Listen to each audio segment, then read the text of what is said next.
You are listening to Wealthy Muslim Woman Podcast, episode number 14 with Saima Ali, MD.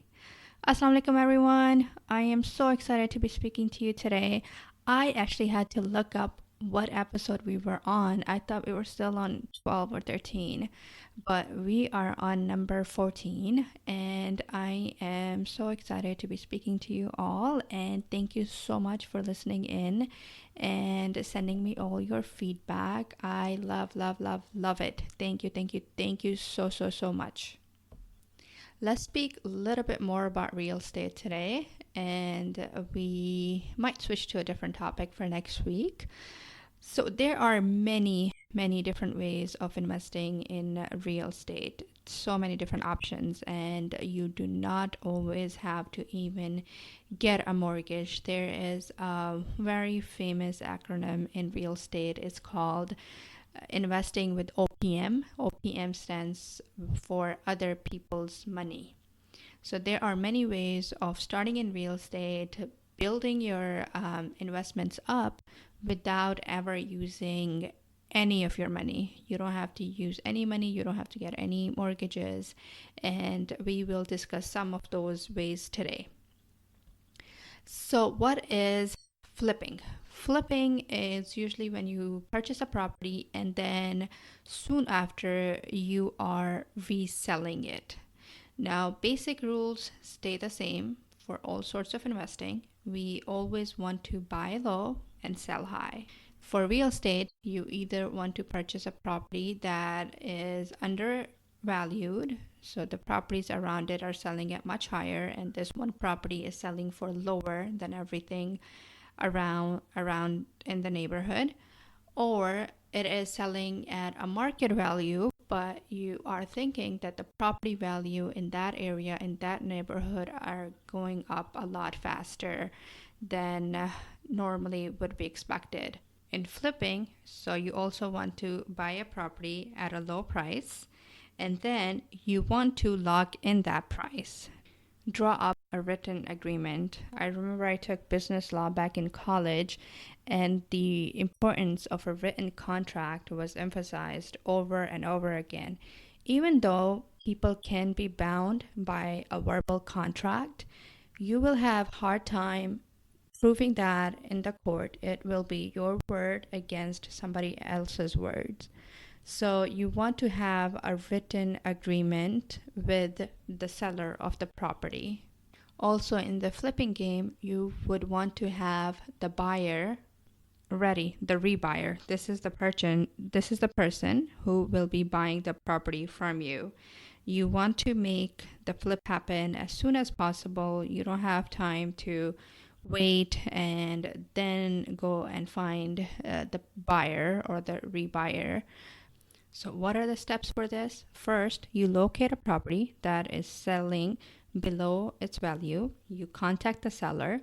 You make an offer to purchase the property at a certain price. You lock up that offer, and then you quickly resell that property to somebody else. To clarify, the offer is not for you to purchase the property, but the offer is to tie up the seller. Once that offer is accepted, then usually you have a certain amount of time, either 30 days, 60 days, 90 days, to resell the property, and you never have to get involved with any sort of mortgage, any sort of bank.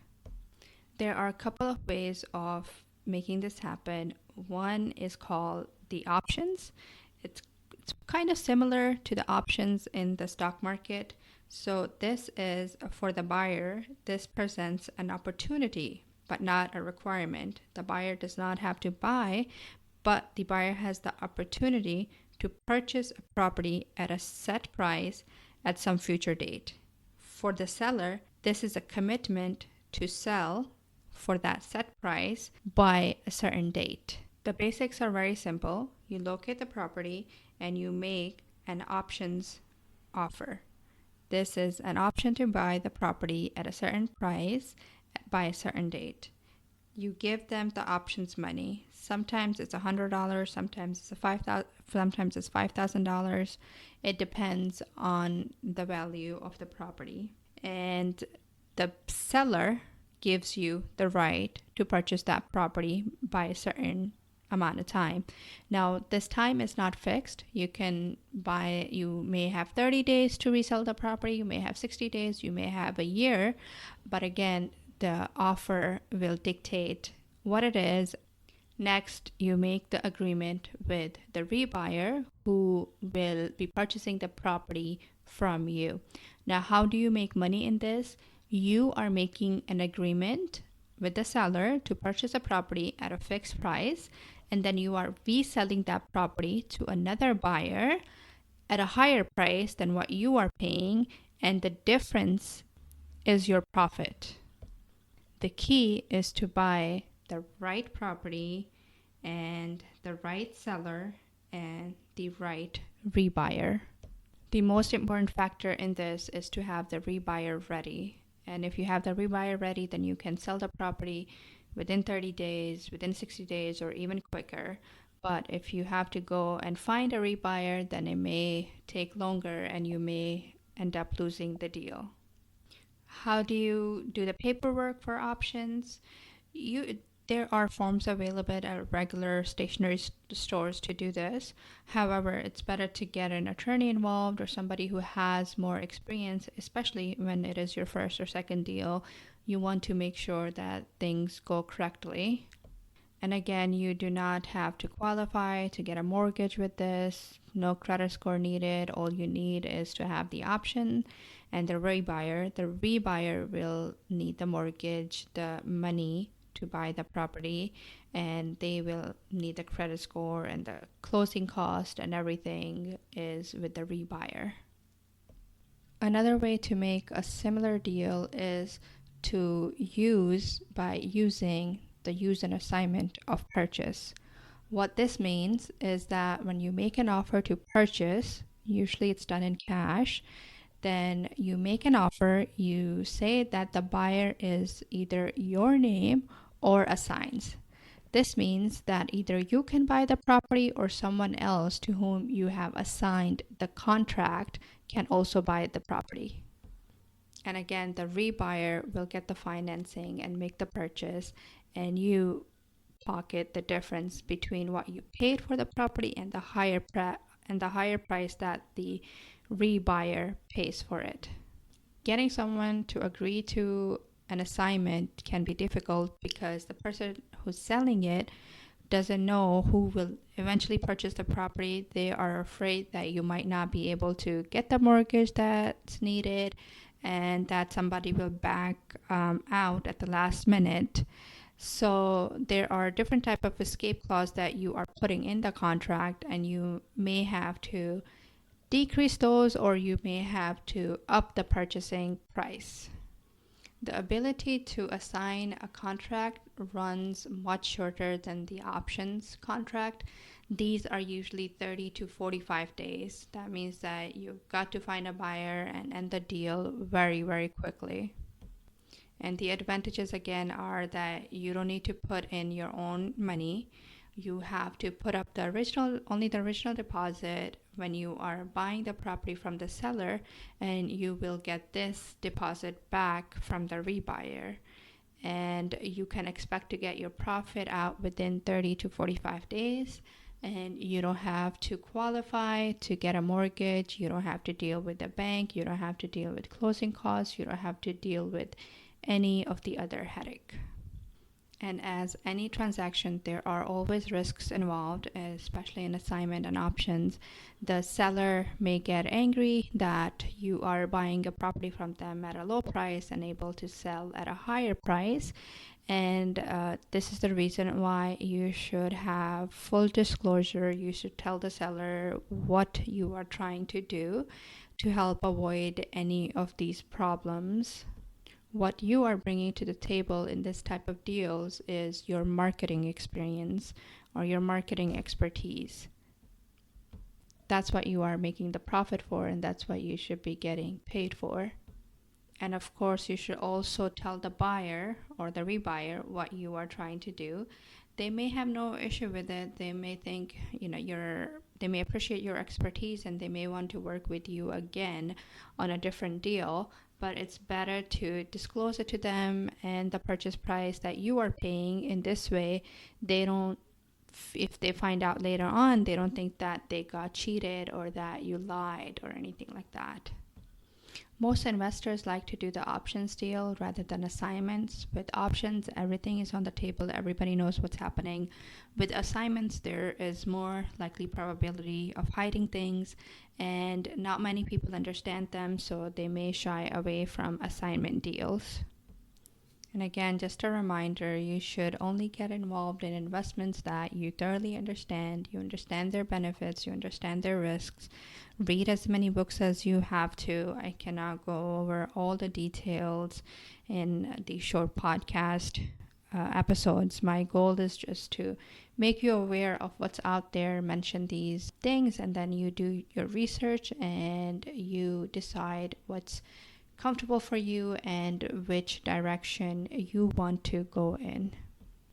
Flipping is a good way of investing, but pretty much everybody who does real estate ends up being a landlord or ends up owning a rental property.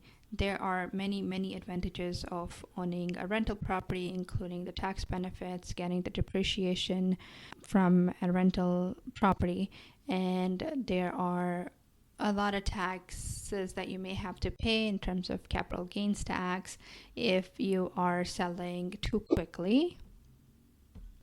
To get a good rental property, you need to look at certain criteria for each property. You want to make sure that you purchase a property in a good school district, that it has a low crime rate in the neighborhood, it is close to shopping area, it is close to transportation. Transportation is very important, especially in New York City, New Jersey areas where you can be stuck in traffic for hours on end. People love to take the train, they love to take the buses, and you want to make sure that those are accessible.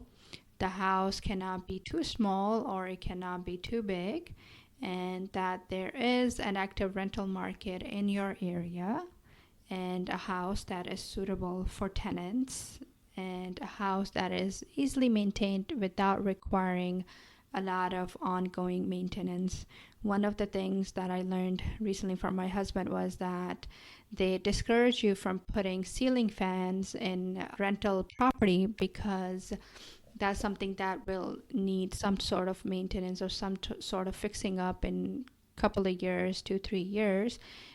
Buying appliances that are used or that are not super expensive, everything that requires low maintenance, not a lot of money to maintain on a monthly basis.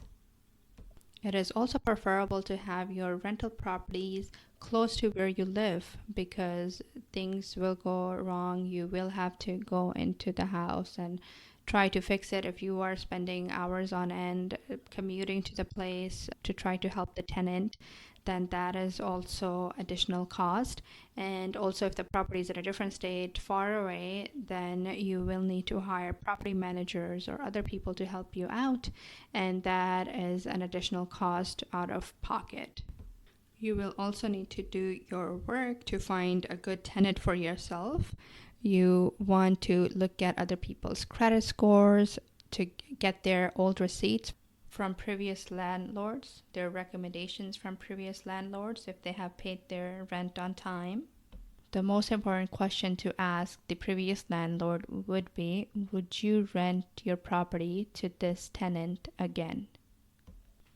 Okay, I think I can go on and on about real estate, but we will have one more episode on this discussing the taxes. I think that's a very important topic to discuss, especially with real estate, all the depreciation and all the capital gains and everything else involved in taxes, why people decide to have real estate property. The major benefit is related to tax. So we will speak about that in the next episode. And until then, I will talk to you guys later. All right. Assalamualaikum. Bye. Take care.